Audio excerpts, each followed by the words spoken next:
भगवान श्री कृष्ण गीता में कहते हैं, नाहम प्रकाश सर्वस्य योगमय समावृता। मैं जो मूर्खों तथा अल्पज्ञों के द्वारा जो है प्रकट नहीं होता, क्योंकि मैं जो अपनी योग शक्ति के द्वारा आच्छादित रहता हूँ। इसलिए वे ये नहीं जानते कि मैं जो अजन्मा तथा विनाशी हूँ।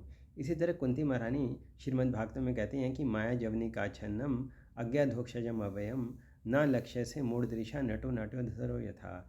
हे कृष्ण, आप जो अपनी माया शक्ति के द्वारा आच्छादित रहते हैं, इसलिए तथा आप जो है मूर्खों तथा अल्पज्ञों के द्वारा जो आप प्रकट नहीं होते हैं। ठीक उसी तरह जैसे अभिनेता जो है कलाकार के रूप में नहीं पहचाना जा सकता। इसलिए भगवान श्री कृष्ण गीता में कहते हैं, मत्तः परतरम नान्यत किंचित अस्ति धनंजय। हे अर्जुन, मुझसे बढ़कर कुछ भी नहीं है। जैसे एक धागे में मोती पिरोए होते हैं, इस तरह पूरा का पूरा जो ब्रह्मांड है वो मुझ में ही स्थित है। इसलिए भगवान श्री कृष्ण गीता में कहते हैं कि बहुनाम जन्मना मनते ज्ञानवान प्रपद्यन्ते वासुदेवम सर्वमिति स महात्मा सुदुर्लभा।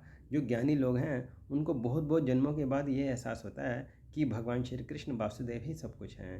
इसलिए भगवान श्री कृष्ण गीता में कहते हैं कि मनुष्य नाम सहस्रशु कश्चित यत्ति सिद्ध है यथाम अपि सिद्धानाम कश्चित माम वेति तद्वथा। बहुत सारे हजारों हजारों मनुष्यों में से कोई बिरला ही है जो सिद्धि प्राप्त करने का प्रयास करता है, और उनमें से भी कोई बिरला ही है जो वास्तव में मुझे तत्व रूप में जान पाता है।